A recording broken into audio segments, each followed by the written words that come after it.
Elizabeth Blackman. Johnny Latin, oh, I'm sorry, Ms. Blackman. Good evening. Good evening. My name is Beth Blackman. I sit on the CASA Executive Board and serve as its secretary. First of all, congratulations to all the members newly elected to the Newark Board of Education, and a big shout out for your passing of those wonderful resolutions. I come here today as a lifelong member of this community. I played in Vailsburg Park as a child because my grandparents' house was directly across the street. They lived there their entire lives. My father graduated from Central High School. I taught history at Barringer High School for 25 years, and during that period I lived on Parker Street and raised my 2 daughters there. I've been at University High School as a department chair of the humanities since 1994. These experiences have allowed me to develop the kind of perspective and depth of knowledge about this school system that recently arrived people could not possibly have. The value of the academic department chairs is undeniable. This is why an effort to eliminate department chairs in the past was soundly rejected, because then, as today, the effort was absolutely wrong-headed. I have distributed some examples of the increase in test scores that have occurred in both magnet and comprehensive high schools, test scores for which the district has received the credit. But let's be honest.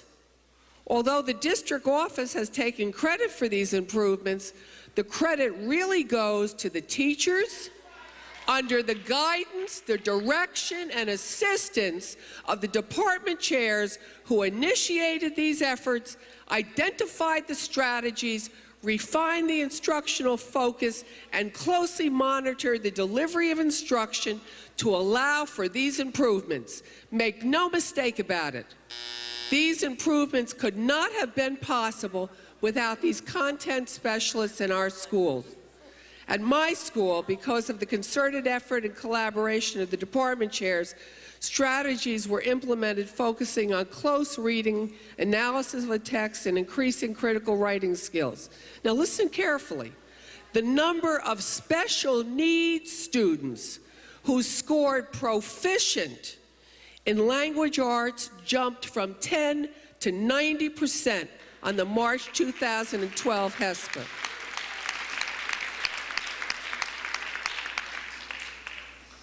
I recently visited a classroom with another administrator whose field was not history. He gave the teacher a highly effective rating. The teacher was providing information, asking high-level questions. Students were totally engaged, extending their knowledge by responding to each other's comments and questions. The only problem was that the information was riddled with inaccuracies. The other administrator was unable to identify these errors, and if observing on his own, would have been unable to help the teacher or the students with this most critical element of the instructional process, solid content. Montclair State University, with whom NPS has a long-standing relationship. Excuse me, Ms. Blackman, I'm going to have to ask you to finish up. I'm almost finished. Okay. All right. And which has a great deal of credibility, sends many student teachers to Newark. All of them have a general supervisor, but all of them have a content supervisor, highlighting the critical role of content specialists, our department chairs. Why do our teachers and students deserve less? Thank you. Thank you. Johnny Latner.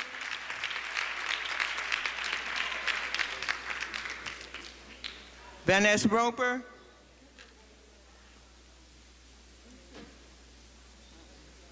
Brenda Jones.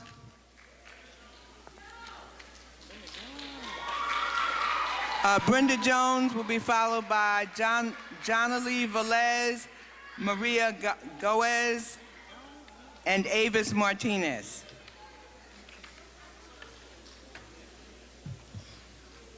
Brenda Jones.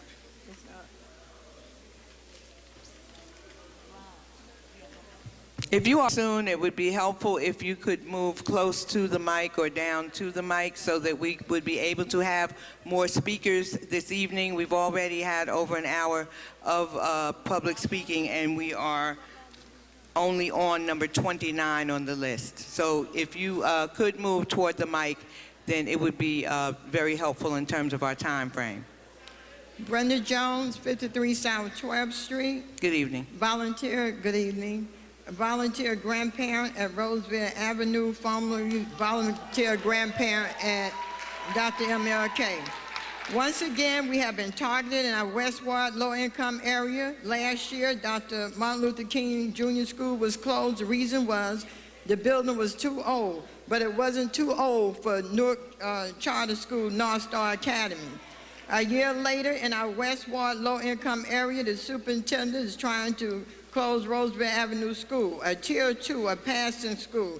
She said the building is old, but we heard out in our community at Roseville Community Charter School, Ms. Nims wants public school building because her lease is ending. Thank you. February the 14th, 2013 edition of the New Jersey Spotlight, where it should matter paper, it was said, and I quote, Anderson said that there was no plan for a reuse of the building or leasing to a charter school. If that is not true, why would the director put her bid in for our public school? Again, the building too old for a public school, but not old enough for a charter school. When the community thinks about Roseville Avenue School, the school have history. Generation of family members have attended school. The comments are the same. Dedicated teachers, staff, principal, family-oriented, individual attention to each student, excellent teachers who are committed in helping our children exceed expectation and excel academically. So why would the superintendent want to take a passing school and close the school to send the student to a Tier 4, Tier 5, low performance, low progress, failing school, setting up our kids for failure? In my opinion, that is ridiculous. That is not a solution. We are asking you, the new Board of Education, to please stop Ms. Anderson for trying to close our schools, jeopardizing our children's academic success.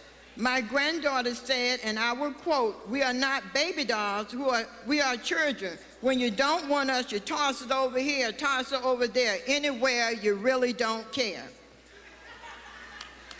If you are closing Roseville Avenue School, Madam Chairperson, I have two questions I want to be answered, please. Why have there been 2 technicians in our school putting up Wi-Fi in the building yesterday and today?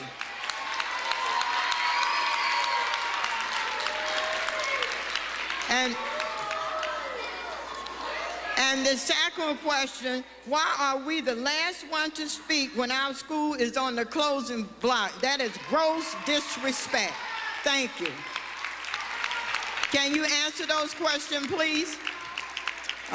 We do not, because a lot of people have questions. We don't answer questions, but if you would wait at the end, I would be happy to answer your questions as best I can. Thank you. Next speaker, Jonalee Velez, followed by Maria Gals. Velez. Maria Gals. Avis Martinez. Lauren Melton. Lauren Melton here? Okay. Lauren Melton would be followed by Sadie Alvarez, and Nia Robinson, and Quadria Laura.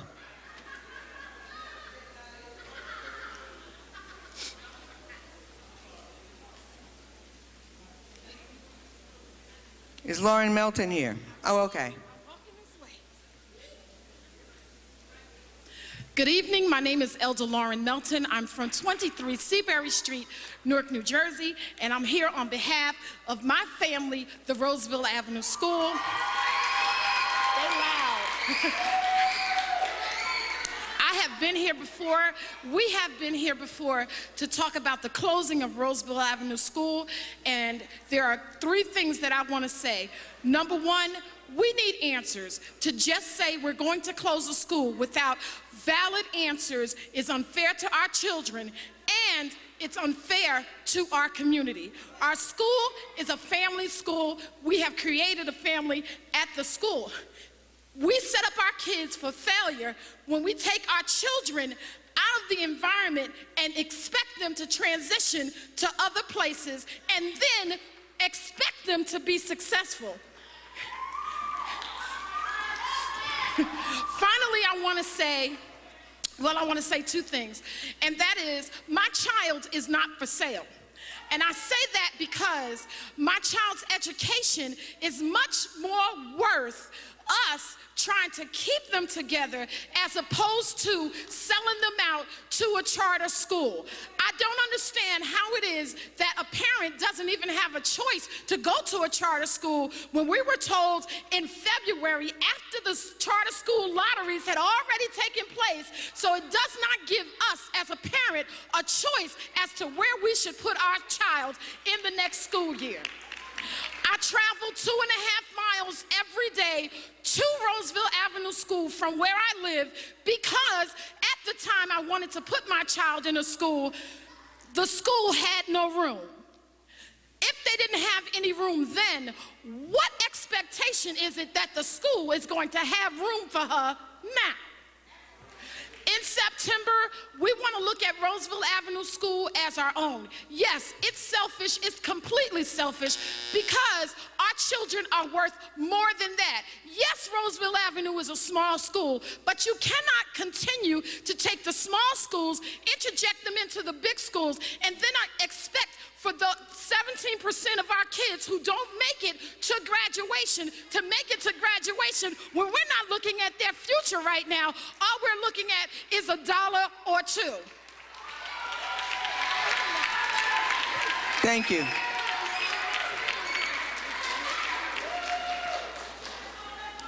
Sadie Alvarez, Nia Robinson, Naya Robinson.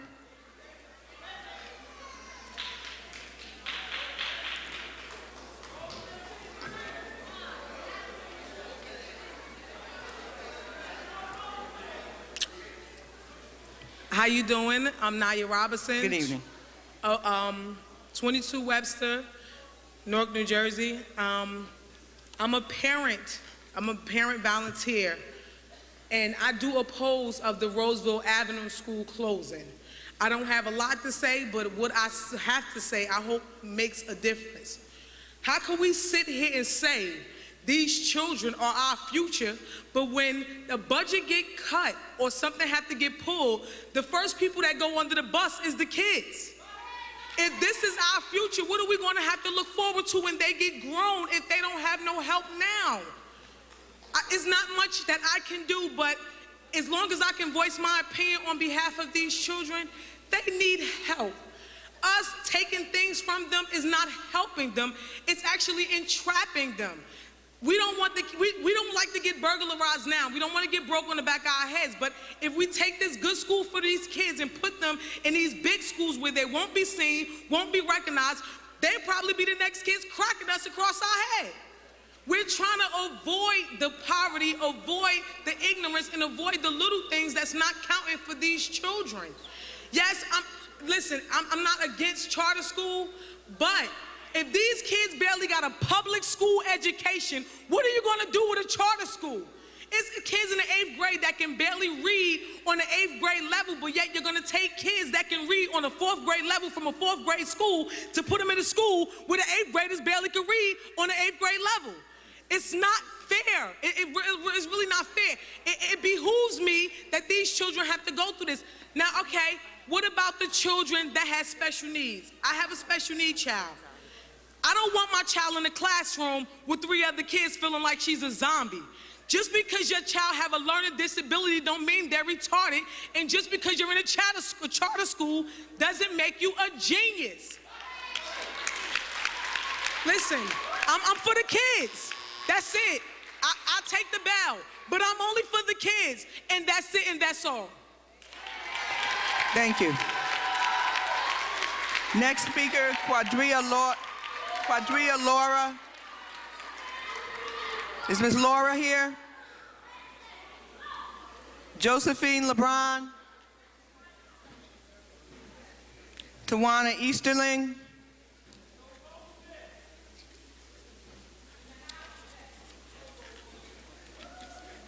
Izar Valdez. Farah Francois.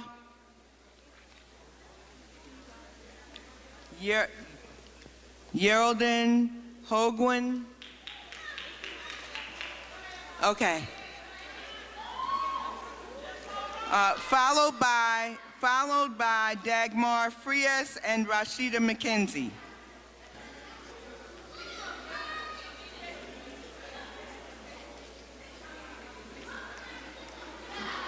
Good evening. Good evening. Thank you for having me here. My name is Geraldine Hogwin. I live at 9 Roseville Avenue in Newark. I'm a parent at Roseville Avenue Elementary, and I just have a few questions. The first one would be, being that Roseville Avenue is at a Tier 2 performing school, why is it that it's being closed when there are only 7 schools at Tier 2 right now?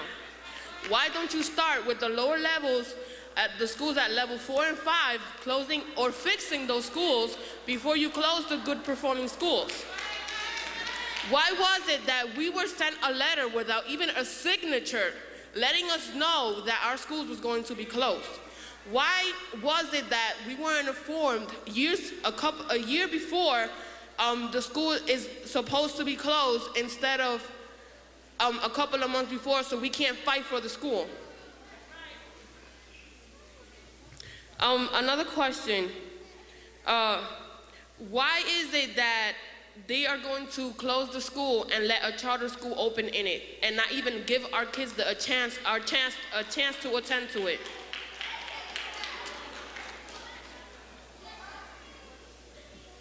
I'm sorry, we don't answer the questions from the podium. There are notes taken, and staff forwards the questions to the superintendent. If you want to speak to any board members, we will remain here after the meeting to speak to you. All right, thank you for your time.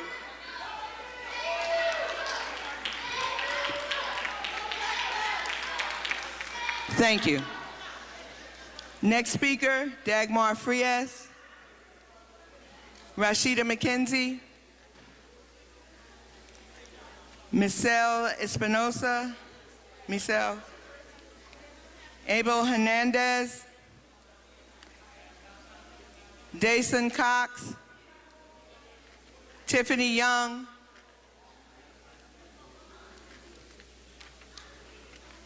Teresa Keaton.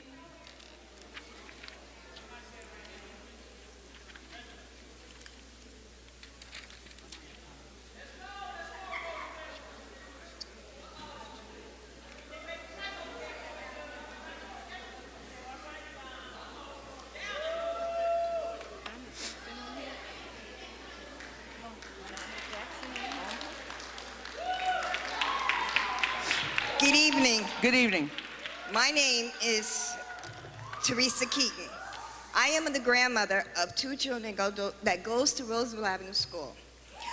My daughter, Tiffany Young, is not here to speak, but I do have a student, her son, Daniel Garner, which I feel should present himself to the electives, chairpersons on the stage.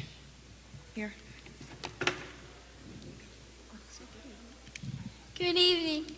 Good evening. My name is Daniel. I am in 1st grade. I attended Roseville Avenue School. I love my teachers because they teach me what I need to know. Closing our school will not be good for following students. for my following fellow students, and we love our school. Thank you. Thank you very much. Thank you. Okay, my question is, I applaud all those young minds that had a sit out, which are there in high school. I applaud them for their integrity. But if you closed the schools that are in the beginning stages of their education, how do you expect them to be able to become those type of students? It's not. It will not. It cannot be done this way. Okay? As you say, our kids are our future. Okay. My grandson said it's not fair. Okay? He wants to be like that young man that's up there on that stage. Okay, going to NJIT, which I know is a good school because I have relatives that graduated from there. Okay? How do you expect them to become and be outspoken this way when you're closing schools that are giving them the opportunity, as you have seen this evening, to speak their minds, to speak what's right, to speak how they feel in the beginning stages of their learning experience? It's not right. Miss Anderson must not have children, because if she did, she does? Oh, well then, she does? Oh, well then, she's a very bad parent. Because if we went up to where her kids were going to school and said, let's close it down because we have a budget cut here, we need money there, she would not go for it. Thank you. Thank you. Next speaker, Mary Jo Mansback Kelly, followed by Lauren Williams, Veronica Williamson, and Donald Jackson. Is Miss Kelly here? Good evening, everyone. Good evening. Before I like to start, I'd like just to take a moment of silence. I just learned today that a former principal of Bruce Street School, Marge Heron, passed away. Her obituary will be in the newspaper. I know some former old-time folks here knew Miss Heron. She was a longtime employee of the Newark Public Schools and was a former principal of Bruce Street School and had the honor of hiring me. But thank you. Okay, I'd like to also take this opportunity to thank the Board of Education. Congratulations on your name change. The Department of Special Education for making a difference in the lives of the students who attend Bruce Street School for the Deaf. A few months ago, the parents of Bruce Street School petitioned the advisory board, so parents, it does work to come here, and to ask to reinstate our parent liaison. Since that time, our request has been honored. Our parents are thrilled to have Yvette Gonzalez reinstated as our parent liaison. Since returning, Ms. Gonzalez has translated for our students in Spanish, English, and in sign language. Yes, she's multi-talented. She has assisted at community events that involve both Bruce Street and Carver students, and has helped to plan our school's upcoming event this Friday. This Friday in this very auditorium, we're having Little Theater of the Deaf. If you want to go, see Ms. Gonzalez, not me, but see her, you're welcome to come. It'll be very thrilling. And we're having a lot of other schools for deaf here as well. I just want to end with this, is that sometimes, as we have learned tonight, students say it the best. A former student came to visit Ms. Gonzalez a few weeks ago. He gave Ms. Gonzalez a copy of his high school picture. On the back, he wrote how he remembered her always helping his mother, and how in turn it helped him. So for that student, the current students, and the future students of Bruce Street School, thank you, Board of Education, for your support, your help in meeting their needs. Thank you very much. Thank you. Lauren Williams.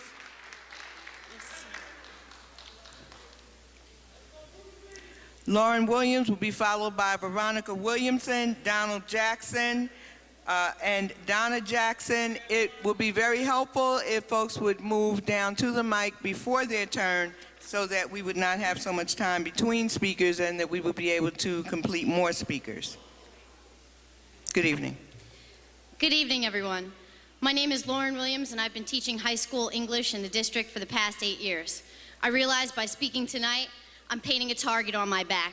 However, I need to express my deep concerns about the new teacher evaluation system and the subsequent decision to hire an outside consultant firm for the purposes of peer validation.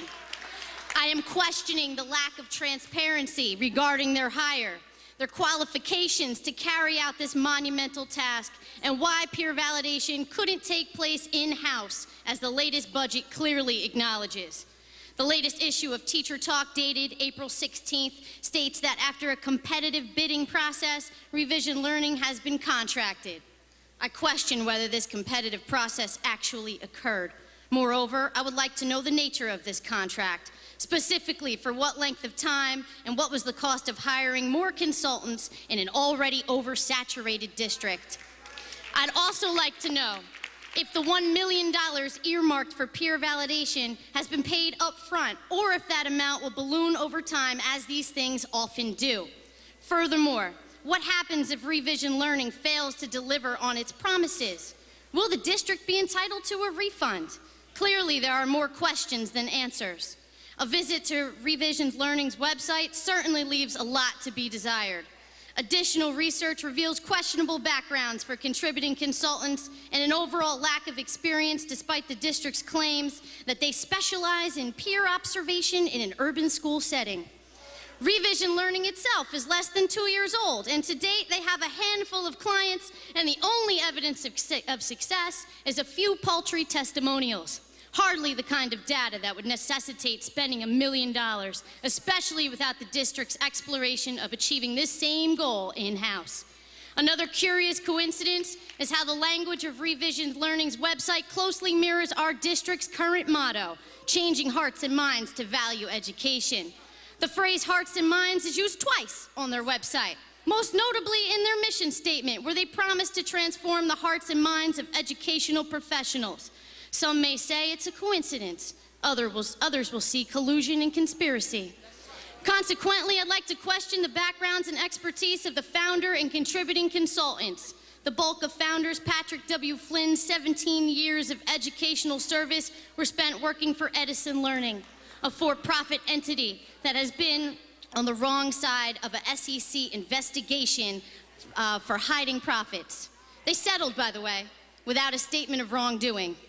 As for the contributing consultants who also have close ties with Edison Learning, where did you teach? For how long? How many districts did you work in? And were any of these experiences in an urban setting? Finally, I'd like to question how a group of consultants are going to implement a flawed teacher evaluation rubric.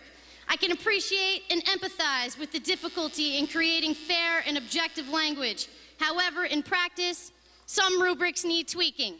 And that's exactly what needs to occur with our new rubric before we go any further. Thank you. Thanks.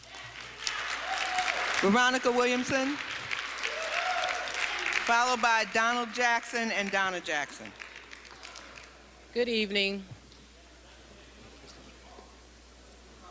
Good evening. Good evening. My name is Veronica Williamson. I live on 9th Avenue in Newark, New Jersey. I'm gonna be brief. But it's funny to me that, you know, a lot of our schools that are closing are in our low poverty neighborhoods. On last year, a lot of the schools closed here, Martin Luther King, you know, Miller Street at one point, they were talking about closing, but those parents came out and stood up for those children to stay there. Now we're once again talking about school closings, Roseville, which is another one in our Black and Hispanic communities, but we're not talking about closing any schools like Rafael Hernandez, who's in a failure of 10 years, possibly more. North 13th, Abbottton is an old school. We also have Louise Marin. You know, we have a lot of schools that are performing poorly, not only performing poorly, but in bad condition. And I don't understand how you let particularly Rafael Hernandez stay open with the principal who is so arrogant to the parents, but you want to close Roseville, you want to close and merge other schools together. So what I'm asking this board to provide for me tonight is I need someone on the board, any one of you, within 7 days, I'll give you 14, to provide to me all schools that have closed starting with the year September 2013 up until the school year closed in June 2013, and the possible schools that will be closing for September 2013 going into June 2014. Thank you. Thank you. Donald Jackson, followed by Donna Jackson, followed by Gary Westbury.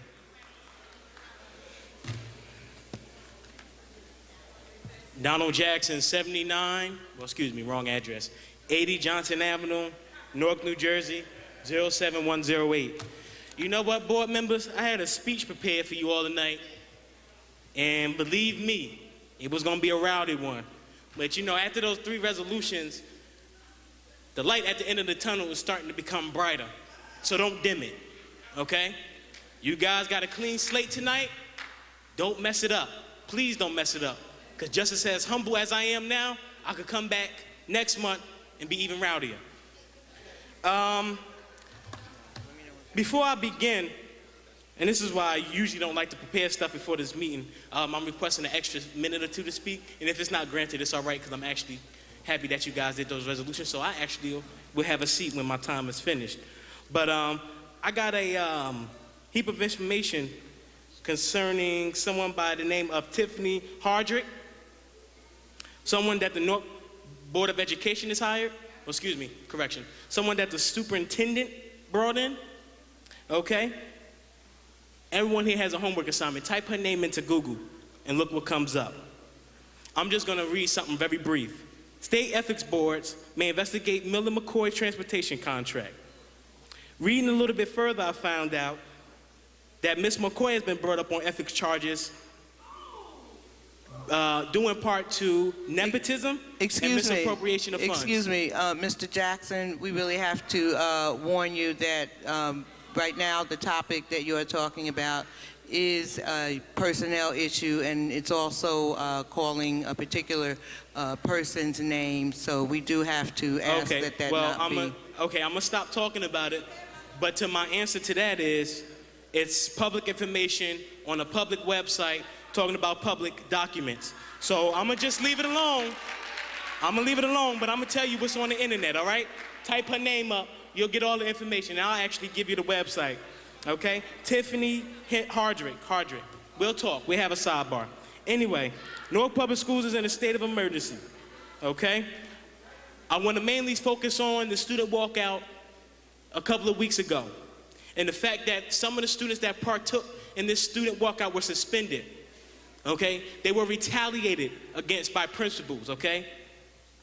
I want this board to investigate what rules and what laws under the Newark Public Schools discipline policy did these principals follow. Because if it's not in the law, these students shouldn't have been suspended. It is amazing that these principals have been given full autonomy to run these buildings like slave ships. It is not fair.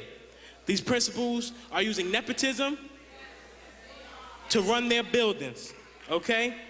And we need to call the game for what it's really for.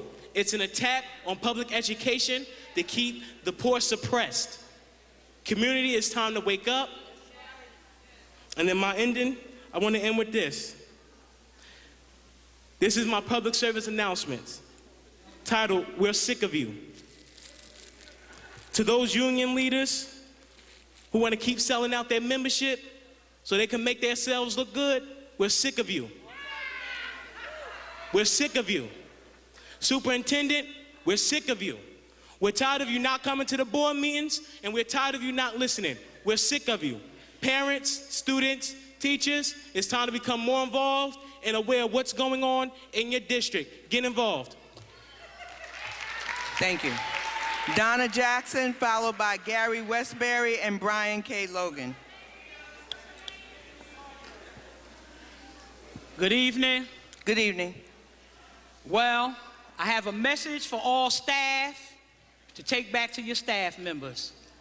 What's wrong with the adults in the Newark Public School District? This is the second time the students have walked out and you have sat by while they are rallying for your jobs. What is your problem, grown people? Chicago has walked out twice and they have the same contract and no one's been fired. What are you waiting for?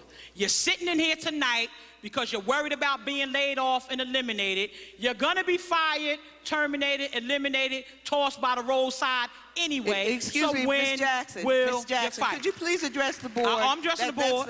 I I can look over there too, though. I can look over there because they're here for me and they're here for them. Let me also talk about Westside High School. Thank you for removing the principal, but you still got about 10 more people over there that need to be gone. We have a building that the staff was afraid to say was out of control. It is coming a little more into light.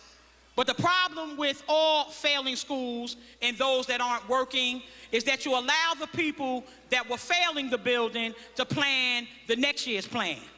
Ms. Grinnell, nor any of her staff that walked around that building harassing other staff, writing people up for frivolous things, for what she's being charged with now, making evaluations and never going in the classroom while she has her hench people walk around the building and write folks up for stuff she didn't see, but her co-workers say they saw, and some of them sitting in here tonight, how you doing? They need to be removed. Because what we need to understand in this North School District is the time is now. There is no disrespect in this next comment to my friend who works at Spark Charter School, but let me just say this.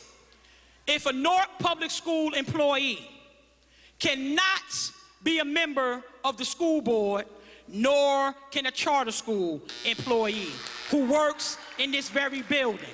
It is hypocritical that every time it's convenient for you guys, you want to say charter schools are public, but then when it comes to this very issue of being a board member, now all of a sudden he's a private school member, Mr. McCreary, I'm talking to you, and he can now sit up there and vote on issues pertaining to public schools while he works for a charter. If that ain't a conflict of interest, I don't know what is.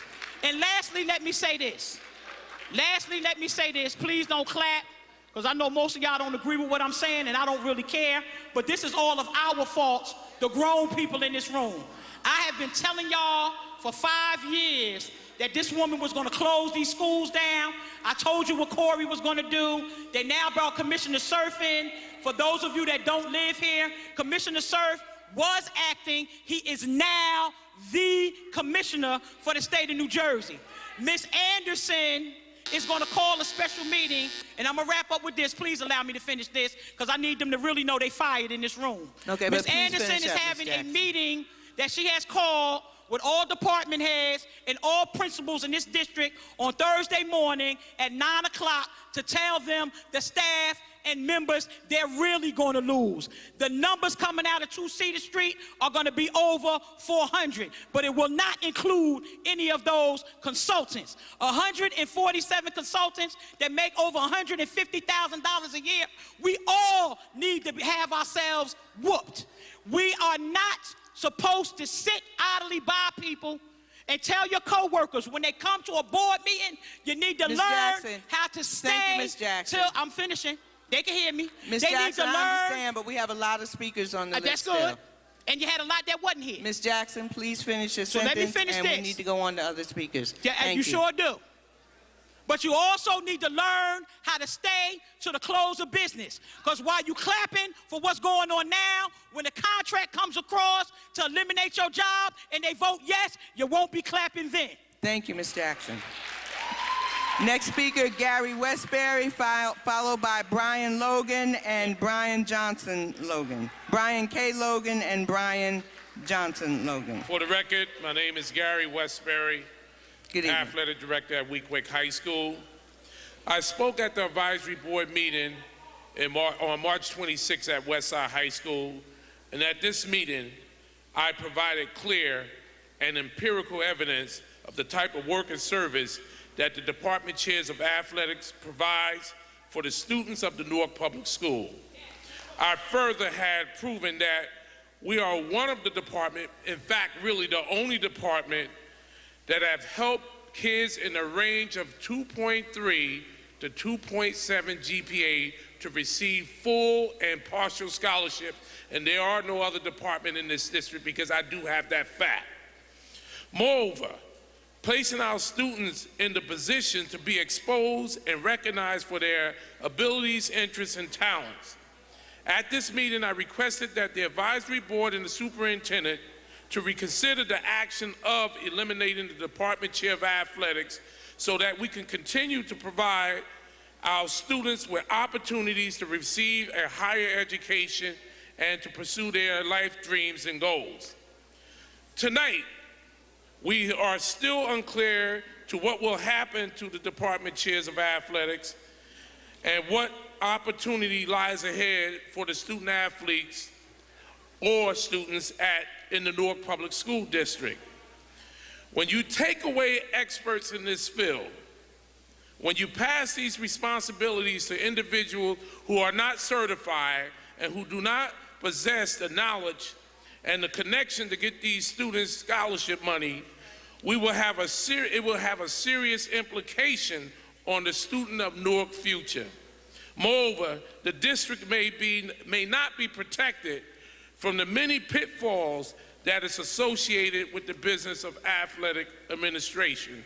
And you can look at that Rutgers University situation. So my question tonight to the superintendent,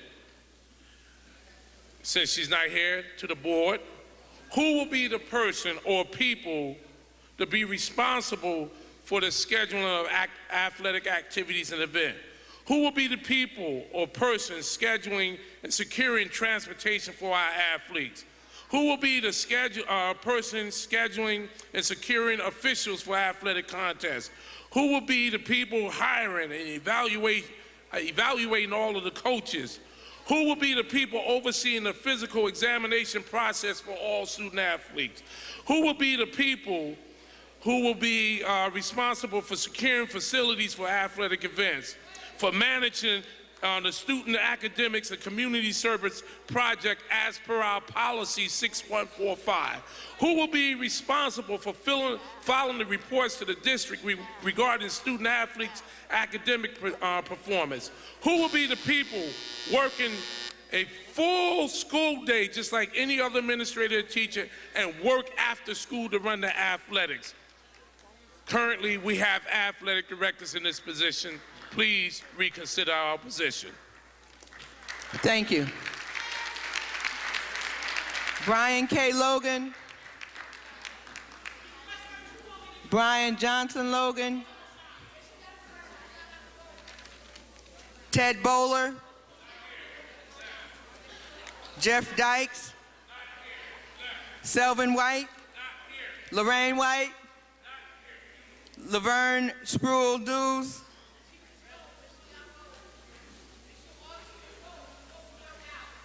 Myrna Weissman. Okay. Thank you. Good evening. Good evening. My name is Laverne Spruill, resident of Newark, New Jersey. I currently sit on the board of the Weequahic High School Fathers Club, a 42-year organization who has produced NFL football players, NFL coaches, semi-professional coaches, who has produced college coaches, high school coaches, entrepreneurs, and business owners. My original request was to address the superintendent, who is untimely absent tonight. But what I do want to say is congratulations to the new board members. A couple of months ago when I came to some of the board meetings, I left in tears looking at what was happening to our school system. Tonight I do have tears of joy because I believe we do have in place a board that has a backbone. So I'm looking forward to the works that you have to set out to do and looking to support those works in any way that we can. What I do want to say also, the questions that I had posed, they were really to be posed to the superintendent because they were questions that she needs to answer if she wants to continue to be a superintendent. I'm addressing this board as a concerned citizen of the city of Newark as to the plight of our educational system. The questions that I have are as follows. How is the state still in control of our school system, whereas by law, the statute of control was only to last 3 years, 5 years maximum? The 23 years later, there is still no sound plan for the local control of the city to be given back to their school system in place where the state was to monitor a recommended action plan for the city to follow and then a re-evaluation of that action plan to assist the city to maintain their local control, not for the state to take it back or keep control of our school system. Question 2, why is there a deliberate plan to privatize our school system, charter school, AKA, that shows records of failure by closing within the first 1 to 3 years of them opening because of their inability to meet state qualifications? Question 3, why are we in the leadership of a superintendent who was not born and raised here, who has no history of actually working to succeed any urban school system, but only having record of closing them? Why do we want to take our alma maters, our history, and our legacies away from us? The check and balance system is in place, the OSAC law. Yet why is the state not being made accountable for its own breaking of the laws and allowed to carry on this travesty against our educational system in the city of Newark, Jersey City, Patterson, and any other urban city in the state of New Jersey? These and many other questions as it pertains to this situation of our educational system that's on the brink of total demise must be addressed immediately. We don't want to take our educational monies where it can educate 2 students for the price of 1 inmate just because the state decided to build more prisons in the past 15 to 20 years rather than put the same money in the educational system of our state. Thank you for your prompt attention. I hope that these questions will be forwarded to the powers that be. If any of this information could be of any assistance to you in your going forward with your agenda, board, I'm here to cooperate. Thank you. Thank you. Myrna Weissman. Yes. Good evening. Good I'm evening. from Hillside, New Jersey. I'm here in support of Weequahic High School's athletic director, Gary Westbury. I am treasurer of the Weequahic High School Alumni Association and financial secretary to the Fathers Club, which works hand in hand with the athletic director in support of its football team, its needs, and scholarship fundraising. The players on Weequahic's football, basketball, track teams, etc., have been mentored on attitude and good sportsmanship. I would like to read a letter Mr. Westbury received from the coach of Delran High School in October of 2012, which speaks for itself. Sports are a means to an end and help kids keep kids out of trouble.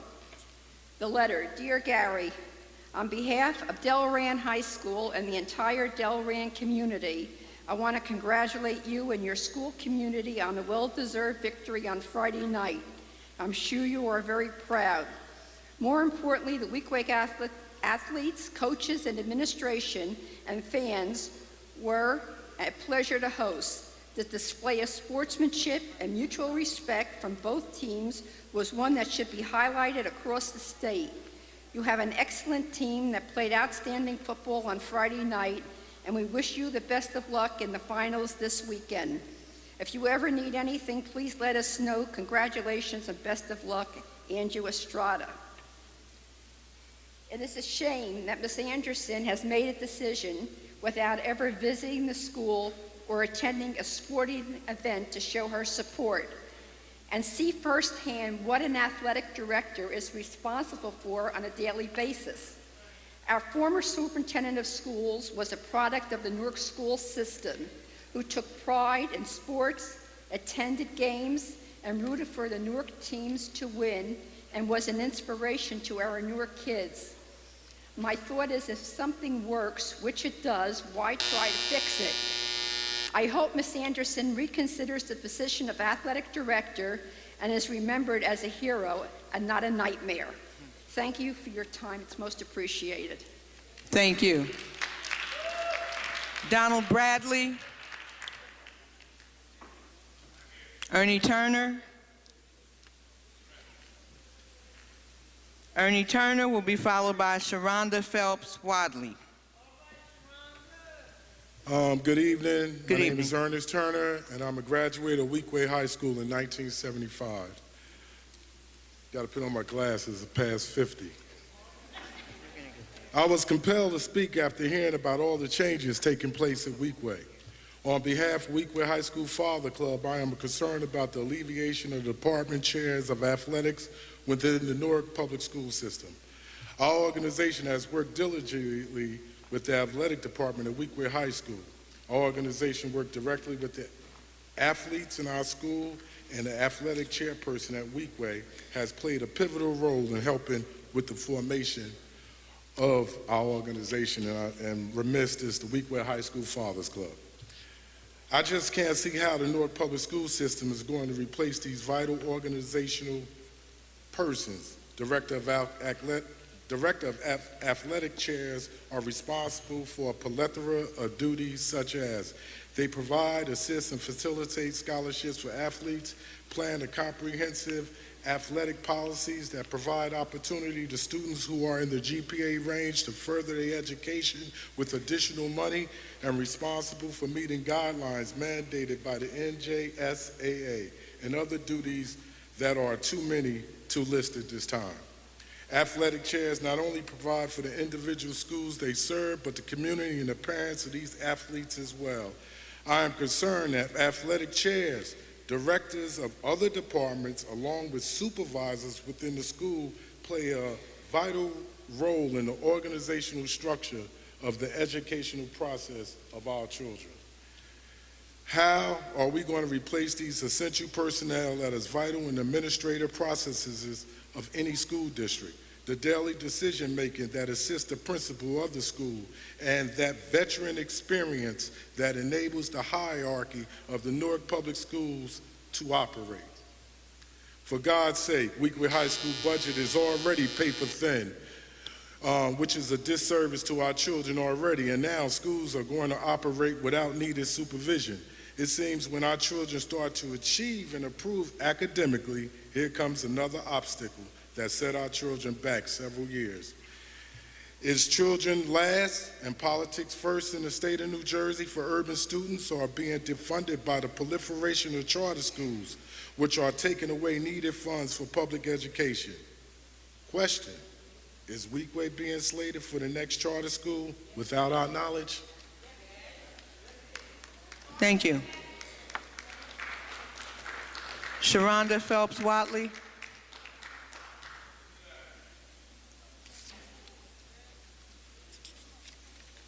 David G. Frazier. Mr. Frazier will be followed by Leonard Moore and Joe Pyro. Thank you. Ladies and gentlemen, good evening. Good evening. To the new Newark Board of Education members, congratulations on your recent appointment and changes in your language as being Board of Ed members effective this evening. Currently, I serve as an athletic administrator for a school in Bergen County. I serve as a conference president. I've served as a county representative, and currently I serve as the NJSIAA, that's the New Jersey State Interscholastic Athletic Association, president of the executive committee. In my role as president, I have the distinct opportunity and privilege to meet with several of my colleagues all the way from the top of New Jersey at Garden State Parkway 172 down to Cape May and everything in between. And what I've learned is athletic administrators are serious and passionate about what they do.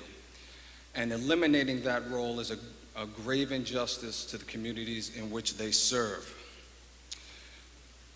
The ladies and gentlemen who serve as athletic administrators in the Newark public school system are no different.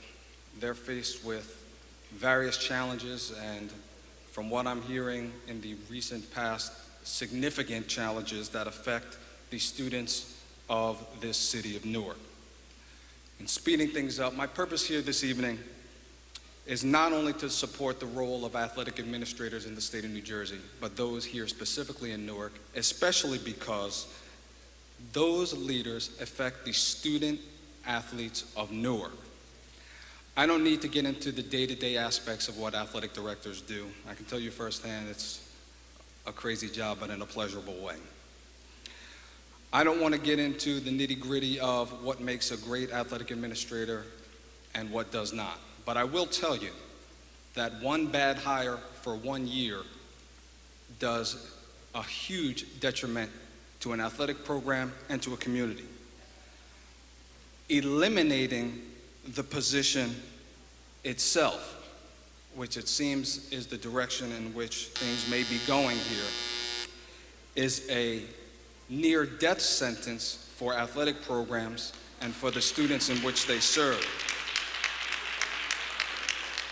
I don't need to tell you how athletics benefits student athletes. I believe you know that. Teaching discipline, teamwork, it's a positive indicator for success in future endeavors. It does provide scholarship, but more importantly, it opens the door. It's a key that opens the door to many student athletes to get into college. So in closing, not having athletic administrators and supervisors of athletics will steer this community in the wrong direction. The many tasks that are needed daily, weekly, monthly, seasonally, and annually take place by those athletic administrators, and they are needed not only for their own personal growth and development, but for the students of Newark. Thank you for your time. Thank you very much.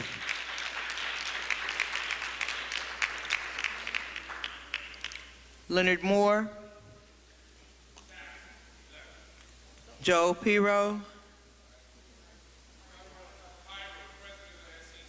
I'm sorry, you did say. That's okay. It's a common mistake. Good evening, ladies and gentlemen of the Newark Board of Education. My name is Joe Pirro. I am the athletic director at Nutley High School and the current president of the Super Essex Conference. The Super Essex Conference is an Essex County athletic conference that represents over 13 Newark public high schools. Just as the city of Newark is the cornerstone of Essex County, the Newark public high schools are the cornerstone of the SEC. The administrators who take charge of these programs are not only outstanding individuals, they are the cornerstone of the athletic programs that shine bright in Newark. The Shabazz State Championship girls basketball team, the Science Park bowling team, the Great East Side High School baseball teams, the Great Barringer football teams.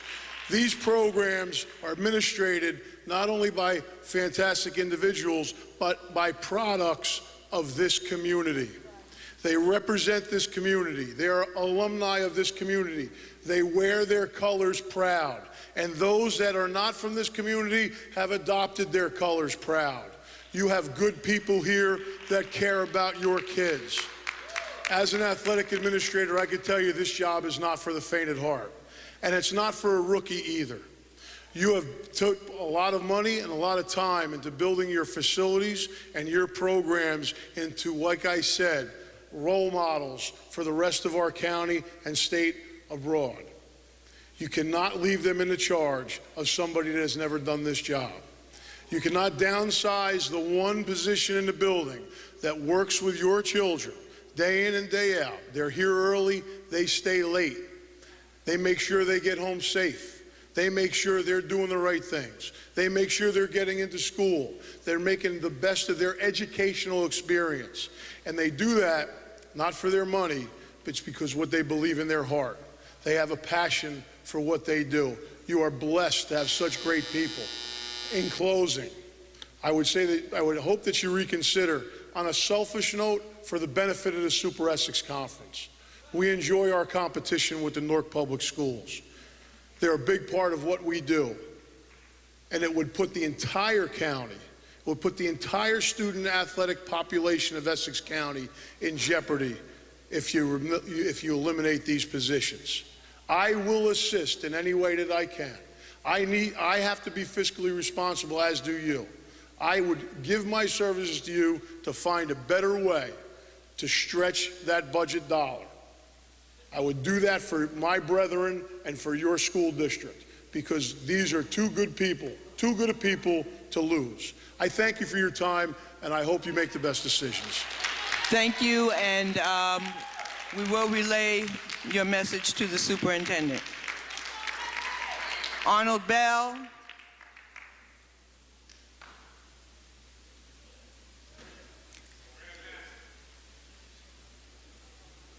Followed by Tariq Rahim and Wilhelmina Holder. My name is Arnold Bell. I live at 227 South Burnett Street, and I'm a volunteer coach at a particular high school. I don't want to say where. I'm a volunteer coach. Since I am a volunteer coach, I come in contact with the ADs. Not only with the ADs, but with the system that actually can help improve scholastically the other kids in school. Because football or basketball, if you're a winning team, it has the tendency to change other kids, because the kids that you're coaching has to be disciplined.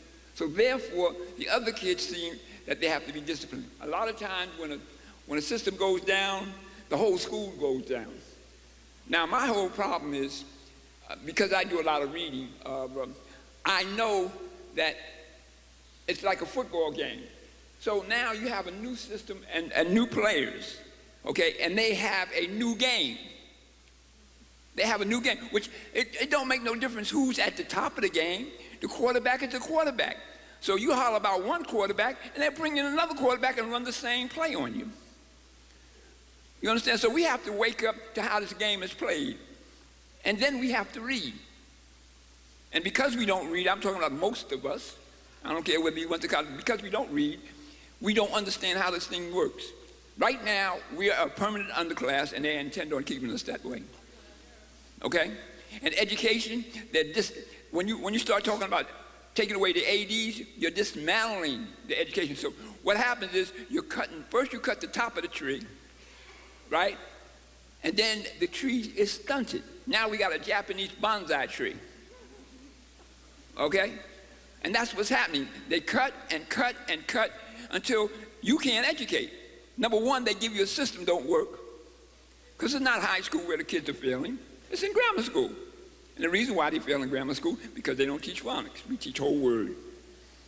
You know what I mean? So now the kids can't read. Now everybody want to talk about, oh, the kids can't read. But the main thing what we have to worry about is no matter where you live at, there's a major problem here, especially in urban schools. And this is ubiquitous. This is not just in Newark, not just in East Orange, it's all over. The system is designed to fail. Now, the only way we can do that is we come together as a people to make it work. For us, we got to change the game. The game is like playing football. If I'm running the option and this guy's running I want to run my plays. I don't want him to run my plays for me. So as long as they run the plays for you, they have no respect because they have the power. They have the power. The lady don't even have to come to see you. Why? You ain't got no power. I got to come and sit down with you. Well, that's what we have to learn. Just like the youngsters went on strike, we have to learn to do that. That's all. That's all I have to say. Thank you. Tariq Rahim. Wilhelmina Holt. I'm sorry, Mr. Rahim. I try to keep my time. Just as a side note, that timer is very scary. When it buzzes, it kind of throws you off.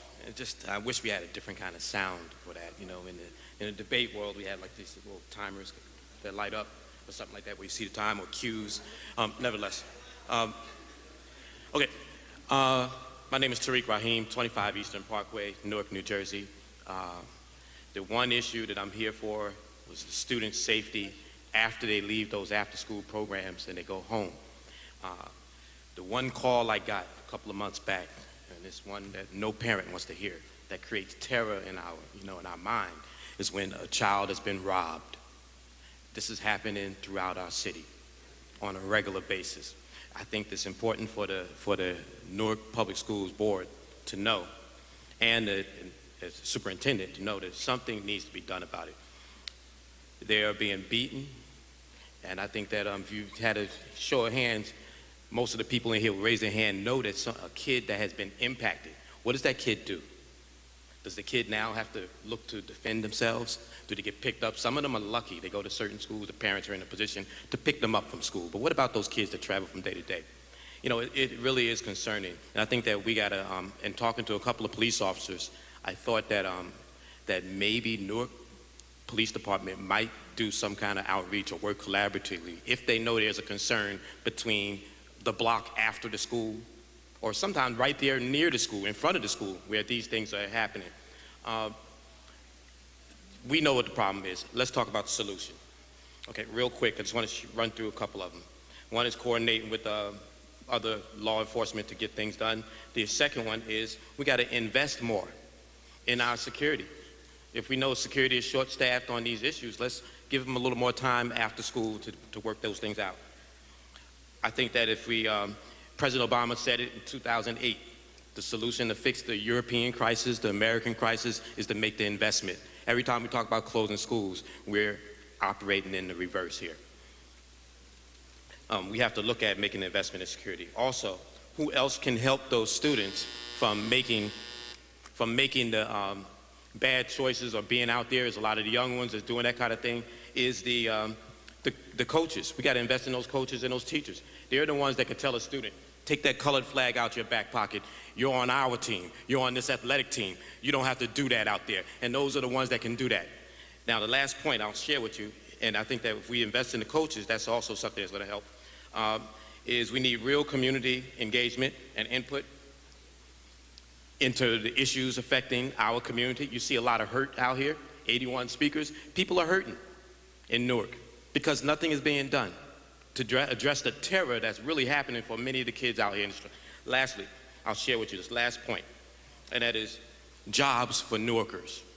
It's a shame that you have so many people, our graduates, we give them the cure, we give them the curriculum, we prepare them to be successful, and then when they go to, and they graduate Newark schools, they graduate colleges, they do all the things we ask them to do, but when they try to apply for jobs, they can't get them in Newark. They have to work, young men they got careers in education.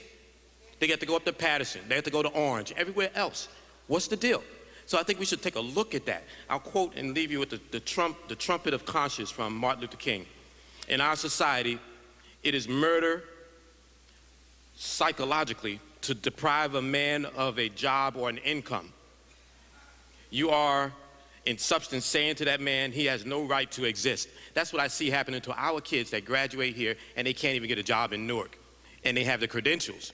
We're not saying give them jobs. They got credentials to come in here and work. So I hope that we consider that, maybe look at HR and see if there are some things, or maybe a subcommittee. Let the community give input on that.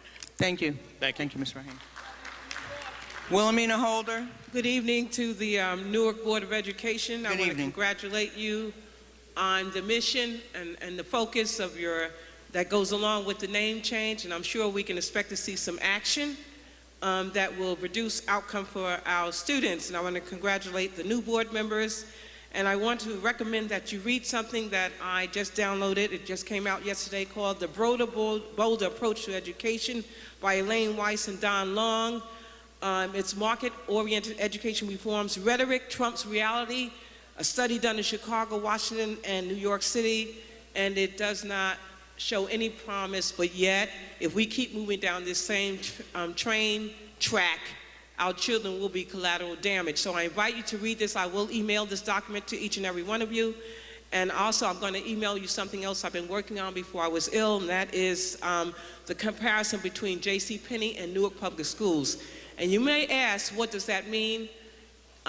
If anyone's been following the Wall Street Journal lately, you know that JCPenney's in trouble because of their market orientation and the fact that they haven't been able to reduce what the customers want because of downsizing. They've lost about 40% of their market share, so they're losing customers. They had a CEO, much like our superintendent, who's been fired, thank God. And so therefore, there was a strong analogy and I've started writing it, but I was ill, and I'm going to finish it and share that with you as well. Because I think the more information you have to empower yourself and also to engage in the community, I think you'll have some legal legs to stand on, and we will be there with you. I wanted to first say to you, while the resolution is good, I'm concerned that how will you regulate that the students who were punished for exercising their civil rights, how will we monitor that their record will be expunged? Who's going to monitor that? I mean, who's going to take charge and make sure that their record is clean, especially the seniors? Is there someone on the board that the students can call and direct in the event that it does not happen as we want it to happen? We have to have a mechanism in place. I will volunteer that if you want, we're at the library on Wednesday nights. You can direct the students to us. Mr. Brown and I will follow that up to make sure that the students' records are clean, but you need to have something in place for these students. The other thing that I'd like to address is the fact that Westside's budget has been cut $3.7 million. 3.7, that's a closing budget. And I want you to know that the reforms that we heard doesn't make sense. The problem, the money never got back to the neighborhood school. So our children suffered. I need the board to really stay on point with that this year with us, because we're in trouble. And for the department chairs, I will attest to Weequahic High School. I'm a graduate of Weequahic. My brothers and sisters, my brothers both went on athletic scholarships to Michigan and to Florida, and now their children, my nephews, are going to college on athletic scholarships. So that's a very important piece to the fiber of the school. My children at Westside, certainly athletics under Brian Logan and Steve Starks was a big piece to the school culture in terms of bringing all elements together. And it's not just the athletic department chairs I'm concerned about. Look at guidance department chairs and the head of guidance from K through 12. That's the missing link. The science department chairs, missing links. The math department chairs, missing links. The language arts department chairs, missing links. We want student outcome to increase, but we have to have those experts in place to make sure that happens. Thank you, because Ms. I Holder. have to say this in Ms. Holder, could you closing. please finish? In Thank you. closing, I will say this. Thank you. Part of this report also shows that the one thing that reform, this so-called market-based reform does, is to get rid of experienced educators.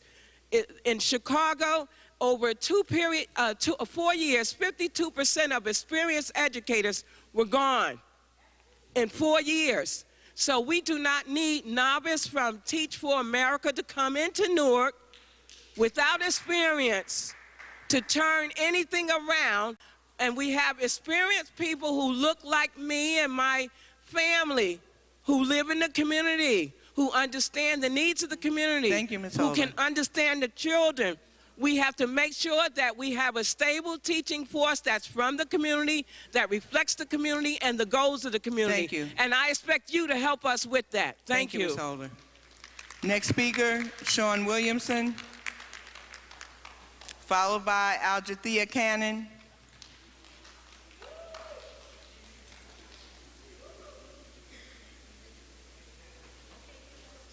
Followed by Gail Washington.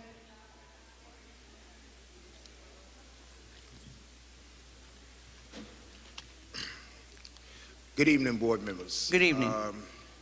Congratulations on your win yesterday, the 3 new board members.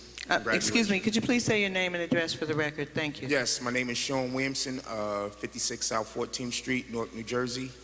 Proud father of 3, 2 girls that's in 13th Avenue School, also known as MLK Renewal.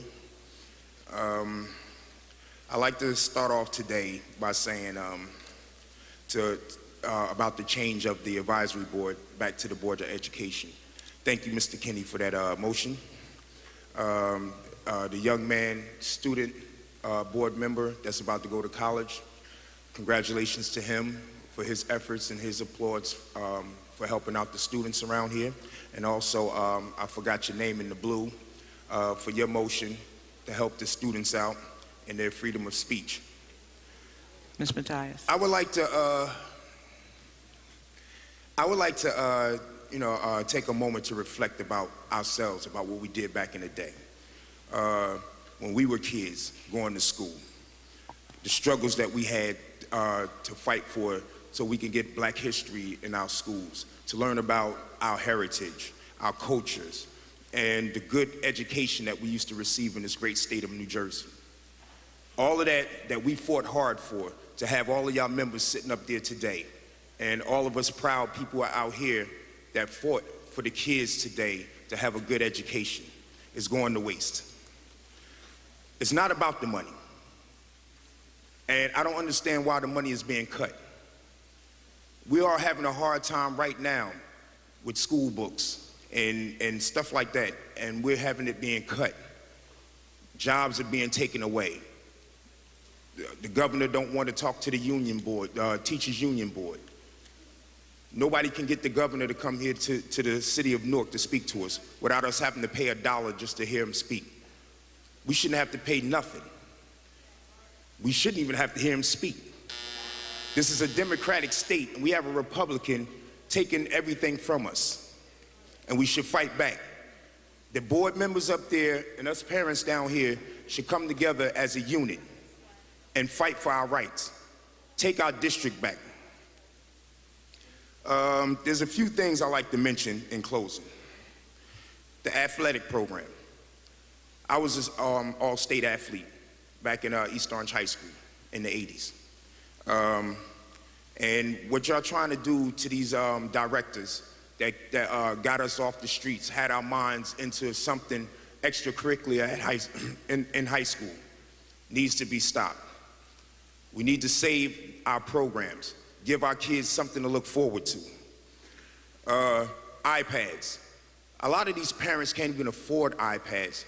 So why is the schools having iPads in there and these kids can't come home and use iPads to do their homework or to go online to study? A lot of these people don't even have internet.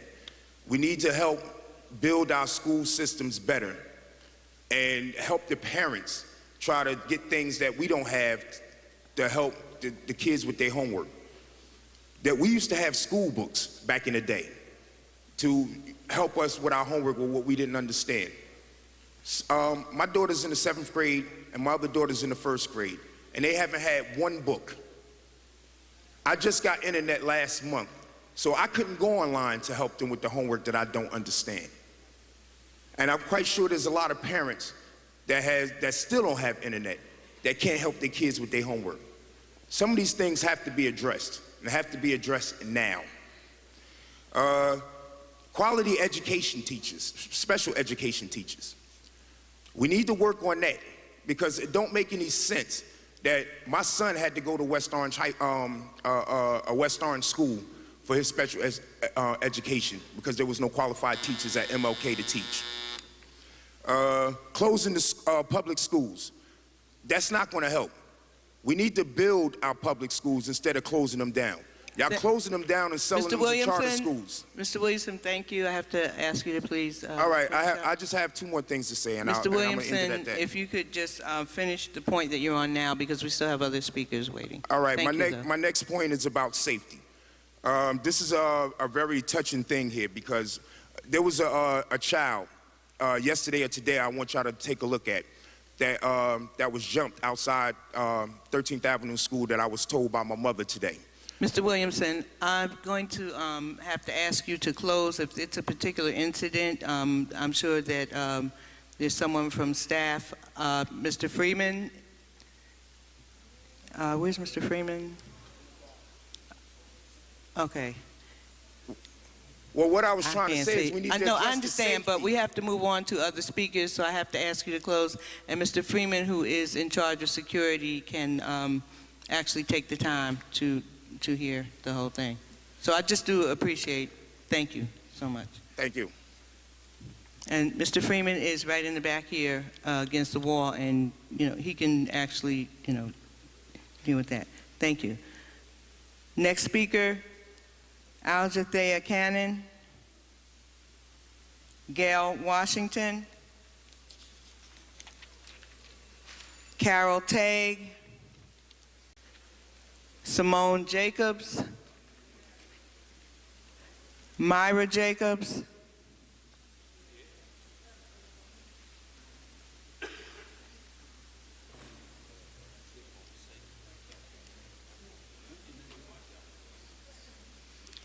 Good evening. Good evening. I would like to say congratulations to the new board.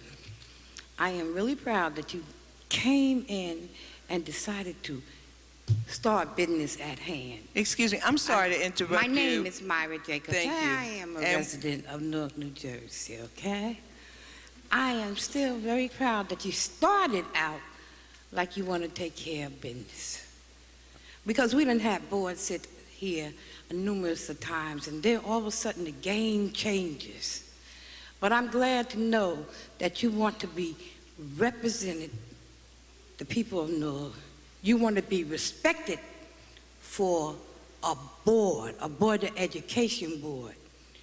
And you want to understand that the children are the first things that Newark has to have looked at after.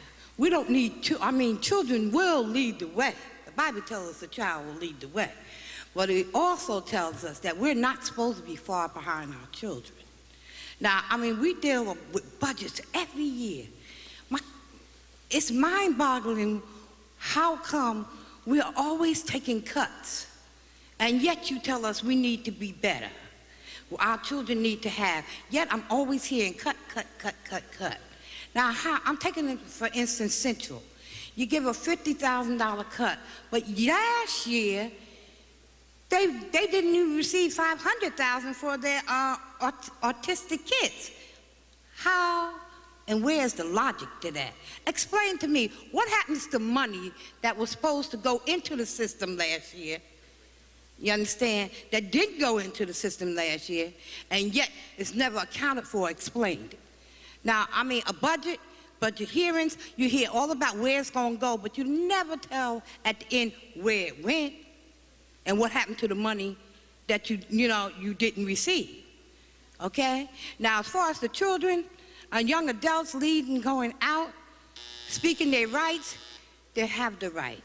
But I need to say that you and the parents here need to shift, change, and rearrange. Shift what you're doing, okay? And start putting the children first. Change the whole automatic system of a superintendent ruling Newark, New Jersey, and our children, and reestablish the pride of Newark, New Jersey. Us parents need to come out. Our children, next time when they walk, you better have a parent with them. You also, board, need to be with us, and I thank you for that. Thank you. Tiffany Brown, Willie Rowe, Dwayne Gittens. Okay, I see him. And as Mr. Rowe comes down, the next speaker is Dwayne Gittens, and the last speaker this evening is Lucius Jones.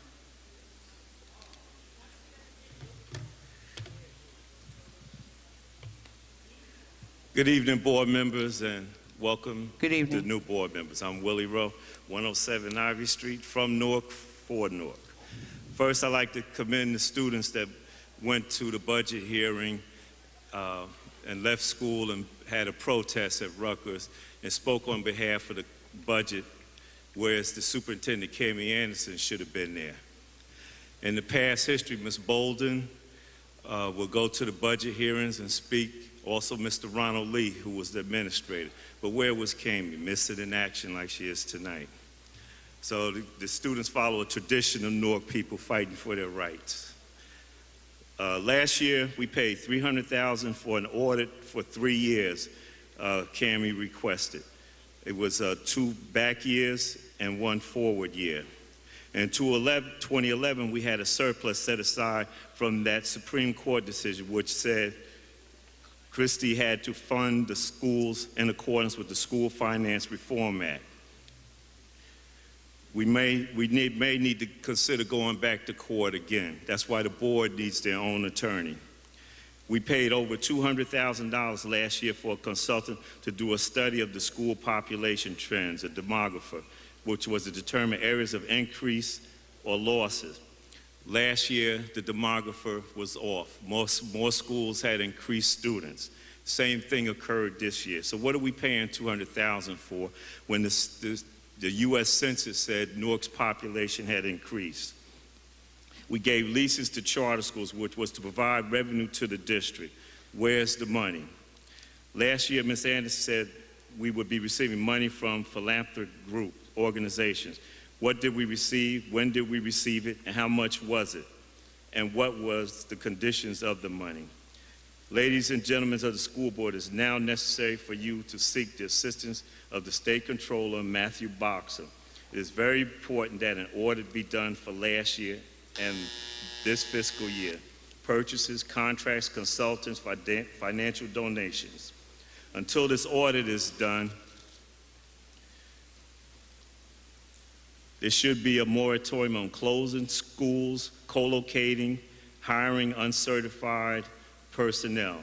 The employees that are unassigned should be utilized in some capacity to get our low-performing students up to proficiency. And we have enough of them, so there's work here.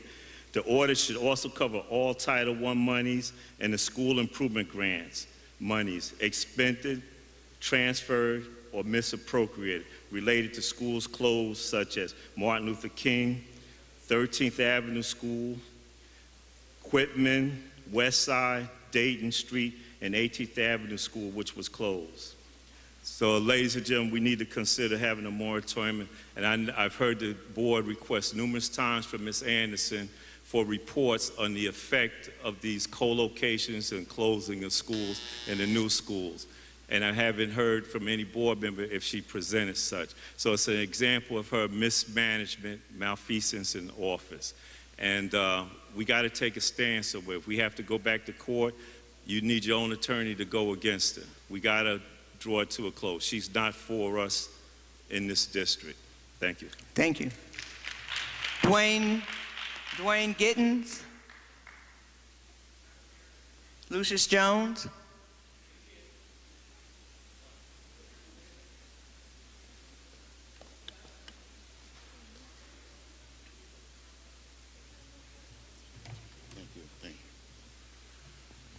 We've heard a lot tonight. Lucius Jones, 107 Ivy Street. Good evening. Good evening. I would like the accommodation of 5 minutes. I'm not going to try to use 5 minutes, but I do have a little to say tonight. No problem. Thank you. Mr. Jones, of course. We've heard a lot tonight. I'm not going to go over all the things that we've heard tonight. Speaking to the board and to the citizens of the city of Newark who are watching on TV, because it's very important that they hear and see what we see and hear. The issues that we are talking about tonight was an orchestrated plan some years ago when they decided that Prudential Foundation was going to pay off Marion Bolden leave as the district superintendent. And our former president of the board, Shavar Jeffries, Mayor Cory Booker, Commissioner Cerf, as well as the Mayor Cory Booker and the employee who happens to sit as the president of the State Board of Education, conspiring to do the things that they do. So there's a multi-level conspiracy to get these things done and really bypass the will of the people. And the board tonight solemnly swear by the authority of the people that they would recognize and respect the will of the people. So we have to sit here and we have to talk about the impact of all the things that we see that impact on public education here in the city of Newark and what we intend to do about it. Because it's been a long time talking, meeting after meeting after meeting. Now requires action. People in TV land, pull out your pens and papers, let's get to writing some phone numbers. To directly speak to the governor, 609-292-6000. Call, call, call. To speak to Commissioner Cerf, 609-292-4450. To speak to the county executive, Joe D., 973-621-4400. To speak to the mayor of the city of Newark, 973-733-6400. To speak to Sammy Anderson, bypassing the 733, you dial 973-733-7334. I'm also going to give you my cell phone number, because as we begin to coordinate the action that needs to be taken, because there needs to be action, you can call me personally on my cell phone, TV Land, 973-306-6711. Next month, we will give out the phone numbers, the cell phone numbers of all these folks, legislators, governor's assistants, because it gets to a point where there has to be some action. We cannot continue fighting and arguing in our own backyard and expect people to hear us all the way in Trenton. I want to be the first to say we need to get the buses rolling to Trenton. We also need to be a part of the May 6th meeting in Patterson, where the joint boards of education are coming together to talk about the inadequacies of all these districts, because we just can't talk about local control, because we have to also talk about what type of control will be here when it's said and done. We not only can't talk about Tammy Anderson leaving without talking about who's going to replace her, because they can send a John Doe in here tomorrow and finish the job. So it has to be a multi-approach to deal with the concerns and issues, and we have the intelligent people to do that. So I'd like to say thank you, everyone that came out tonight, and all those of you who are in TV Land. We look and hope that you can be at the next meeting. All of you churches, small churches, 250-member churches, 30-member churches, it's time. Senior citizens and everyone else that are fed up with this conspiracy, whether it's with the police department, if you're dissatisfied with what's going on in Newark today, it's time not just to be heard, it's time to be seen and heard. Thank you very much for your time, board members. Thank you, Mr. Jones. The floor is now open for old and new business. I would just like to start out just by just mentioning, Mr. Jones mentioned the joint meeting that is scheduled to take place in Patterson with the Newark Board of Education, Jersey City Board of Education, and Patterson Board of Education. That meeting is scheduled for May the 6th from 7 to 10 p.m. at JFK High School in Patterson. It is an open public meeting, and the public is invited to continue the conversation that was started last month when the first joint meeting was hosted in Newark. Yes, the floor is open for old and new business. Madam Chair. Ms. Pintor had her hand up first, and then Mr. Lewis. Madam Chair, I would just like to request on record all the positions that NPS would be laying off. My understanding is that by civil service rules, these people would have to be notified by May 1st. So if we could be, the board be provided a list of all the positions that would be notified by or before May 1st of all the layoffs, I think it'd be crucial for the board to know and to understand, and to help the community better understand what's happening with the budget. Thank you. Actually, that not in that specificity, but you know, as you know, we have requested all changes in programs and personnel, including layoffs, but that specific request regarding those May 1st layoffs of civil service folks will be made. Thank you. Yeah, that's next week already. Yes. So, thank you. Mr. Lewis?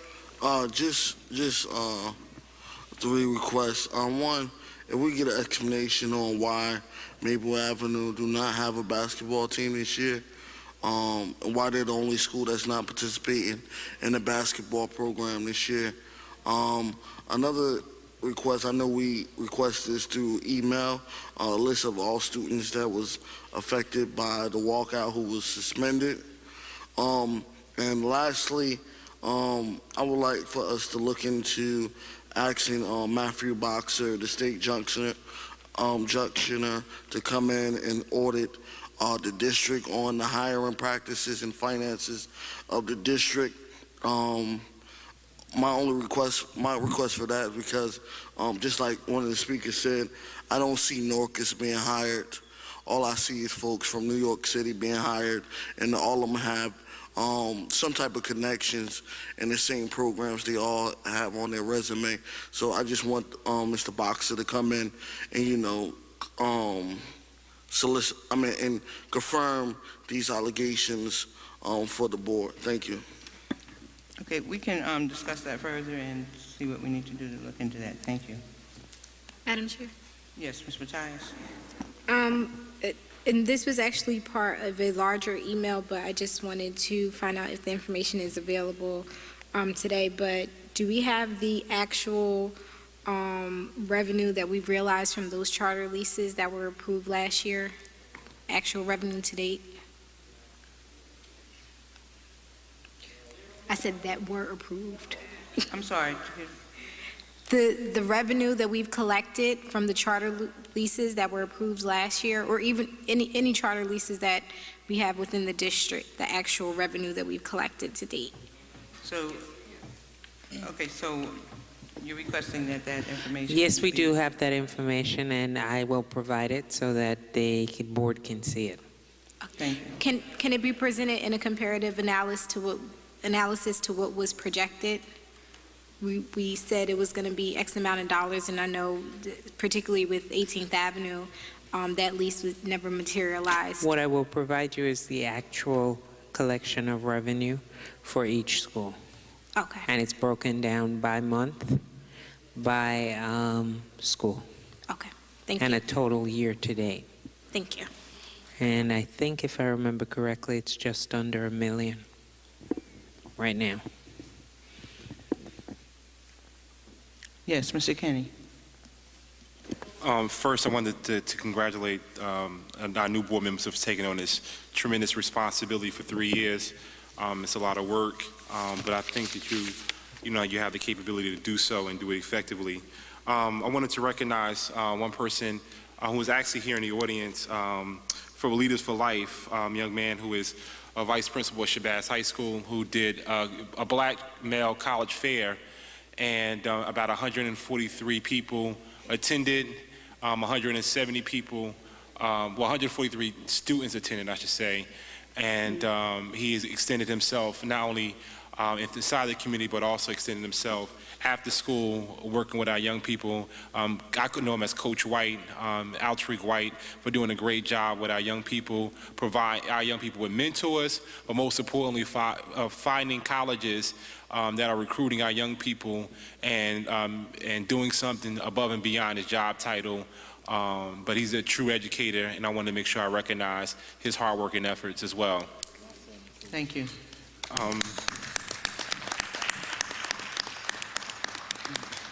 The other thing I wanted to do also is put on the record again, this is the fourth board meeting. I'm going to start calling this the Sean Williamson Report. I asked for information regarding students who were transferred out of their schools into receiving schools, how those particular students fared regarding attendance, GPAs, enrollments, and testing. I've been asking for that for like the last 4 board meetings. I want to know if we were able to track those students, see how they fared, see whether we are justifiably providing them, as one student said, a fair and responsible education. And especially, it helps us get an idea regarding the decisions that are being made inside the district. So we can have that information again for the 4th board meeting in a row to find out where those students are, as well as their enrollment as well. Last thing also is, I'm not sure if it occurred. I know there was a conversation between NPS and Newark Police Department regarding safe passages. I do agree with Mr. Brown. I've seen students who have been assaulted, and also heard stories of students being assaulted as a result of leaving later than what's expected. and I'm not sure if there's an ongoing conversation with all law enforcement agencies, Newark Police Department, the County Sheriff's Department. At the very least, that conversation needs to happen. If it's not happening, it needs to happen to make sure our young people have safe passage going forward. Thank you. Ms. Perillo? I just want to echo Atari Kenny with the college mail fair. I was in attendance, and Mr. White did a phenomenal job. When I was present, currently there was around 60, 70 students that were interested in attending college. So I do want to commend Mr. White for such an excellent event that you just held. Lastly, I want to make a request as far as if we could have like a monthly calendar of all the events being held at the Newark Public Schools, because unfortunately last week there was an event held at First Avenue School and individuals were bashing the Newark Public School Advisory Board members for not being in assistance. And I don't want that to happen again because unfortunately I did not attend because I didn't know of it. So if we could just have that on a monthly basis with all the events, that would be grateful. Madam Chair. Just in response, I think that that would have to be actually coordinated. I think Ms. Merritt, and she has attempted, to coordinate that through probably the communications department. I think that outreach can be done, but I do know that as soon as she gets information that she does forward it to us. It's just that actually sometimes events are planned and we don't find out because the information just doesn't get to us. So I know efforts have been made to improve that, and we can certainly stress that. And I would speak for Ms. Merritt to say that I know that she wants that to happen also. So, Madam Chair, I just want yes. to, we actually discussed that in our Constituent Services Committee, and I know Tia Morris was supposed to have that information coordinated. But I think even on a larger scope, like programs like Leaders for Life, and it also should be not only NPS sponsored, but I'm just throwing an idea that any other community-based projects that are happening inside our neighborhoods can also be used as a way to make sure that we know what's going on in our city. Our young people can be directed, our families can be directed as a source of housing information, and if people want to know what's going on, just because Leaders for Life may not be an NPS sponsored program, it's a necessary and critical program as well.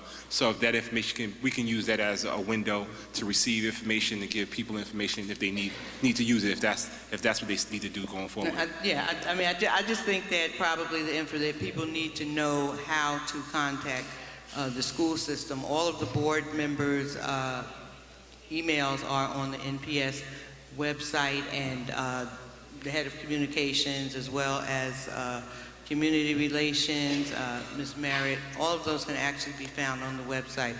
There's definitely not just with community organizations, and sometimes with schools and other folks who really want us to come, and we want to come, but folks may not know the avenue. But on the NPS website, all of those email addresses as well as some phone numbers are available.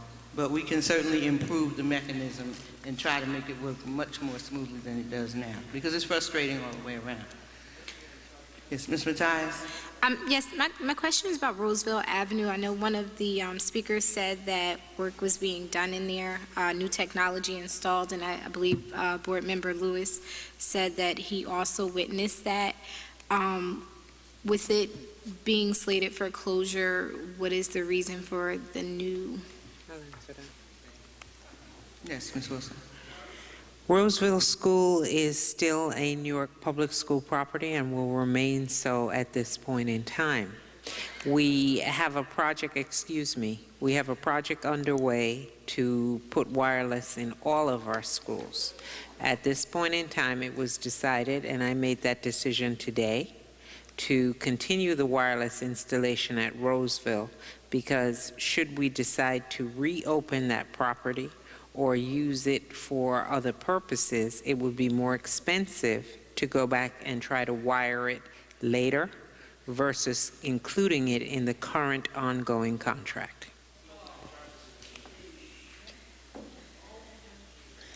Anyone else old or new business? Yes, Ms. I just Pinto-Moran? have one last thing that I would like an update on the, I understand that this year we're doing the high school choice. I would just like an update on where that process is and what the next steps are. My concern is that there are kids that are going to want to go to their local community school and that opportunity will not be afforded to them. So I think it's crucial that the board is updated on what the situation is with the high school choice. And whatever it is that we can help with or assist with, that we're aware of it and that we can disseminate the correct information to parents. Matt. I agree. I just would like to just respond, and then I will certainly call on you. And the only thing that I can say to that is that obviously the superintendent is not here. I don't see. Okay, is Mr. Haggerty? Okay, can you respond to that?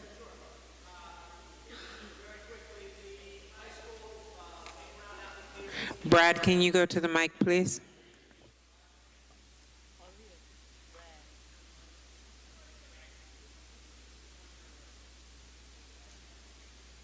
Test. The high school application process has concluded a couple weeks ago. We collected all applications, and just this past 2 days, they ran the match. In effect, the computer program has run.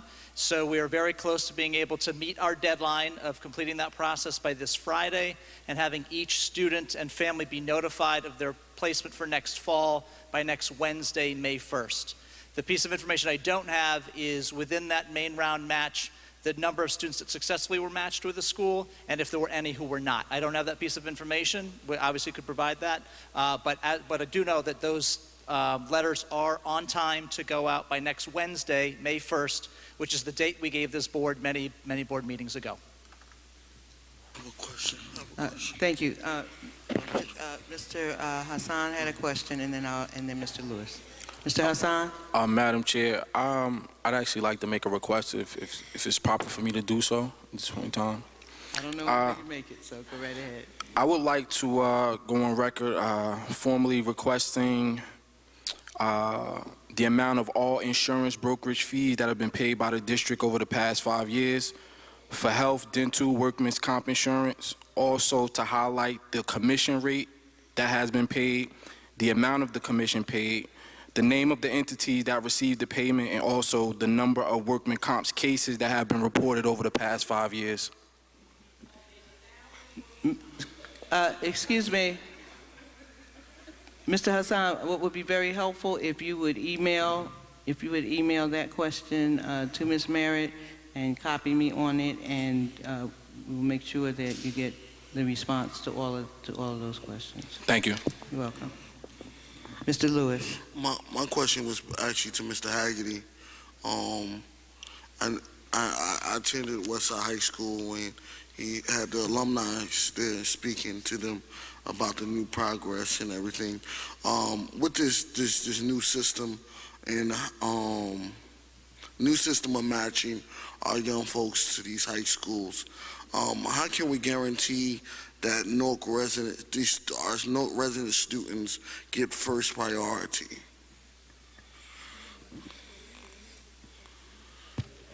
Yes, there's an established policy that this board questioned about a couple meetings ago, and the stated policy, I'll paraphrase, is that every existing seat is filled first by a Newark resident and then would be available to non-Newark residents. Quite honestly, that would only be capacity at seats where we have filled them with every one of our Newark students. So in effect, not a single Newark student would not have a seat before they would be offered to anyone else.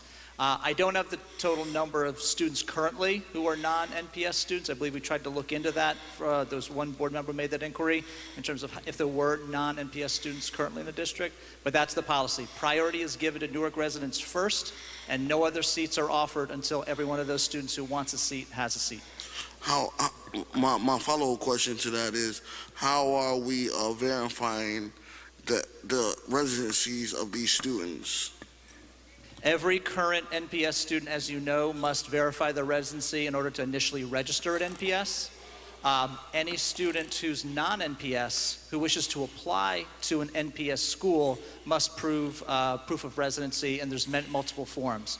They're required to bring that literally to 2 Cedar Street to produce that verification to even enter the application process. So number one, if you're already in NPS, you've done that previously. If you're new to NPS or live within the confines of the city but attend a non-NPS school, you must prove verification of residency in order to even apply.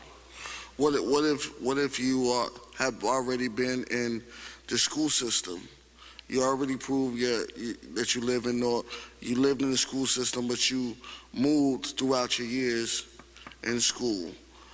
How are we going back and we're making sure that these children are still living in those residencies, or that they still live in that place? Or because some people, how some people know how to get over. They can use grandma address, they use auntie address. So this my answer is, my question is, are we really doing a thorough investigation to make sure that these children live in the addresses that they're using? As you are probably well aware, when we do outreach of any sort, we learn that a lot of our address information is not necessarily accurate, and we have a very high mobility rate. So the collection of accurate information is an ongoing thing that happens at the school site. As you know, the school site is where the updates to that information is captured and entered into our student information system. Would I stand up here and say that there are no students currently attending our schools who have somehow played a game with their address? I'd probably be unwise to say that, because I'm sure that some folks have snuck through the cracks. But the idea is that at that point of entry to the system, we do strict verification that they in fact are Newark residents.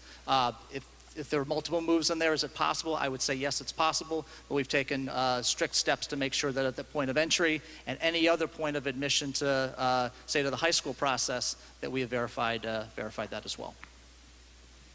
So, Mr. Haggerty, just for clarity of my understanding, then, other than point of entry, there is no point at which NPS follows up on verification of whether students actually reside within the city?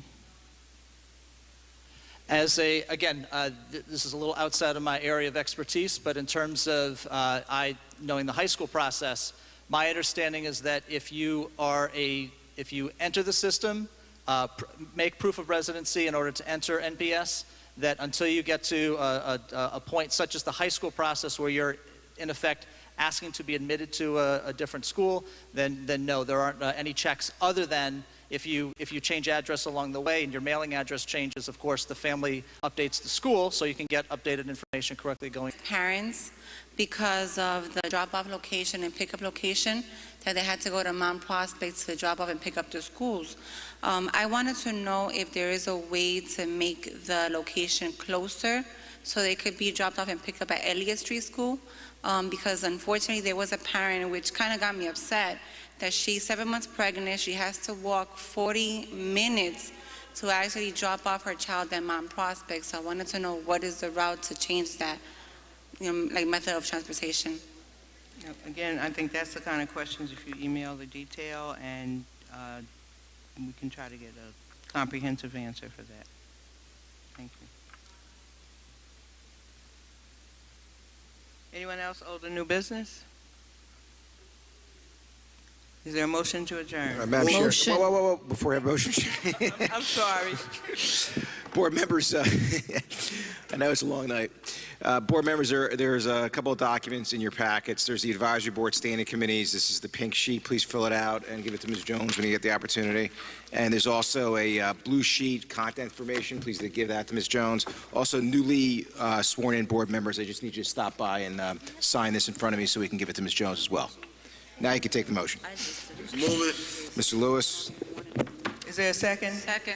Second, Ms. Perrella. Motion adjourned. All in favor? Aye. Any opposed? Any abstain? Have a good night.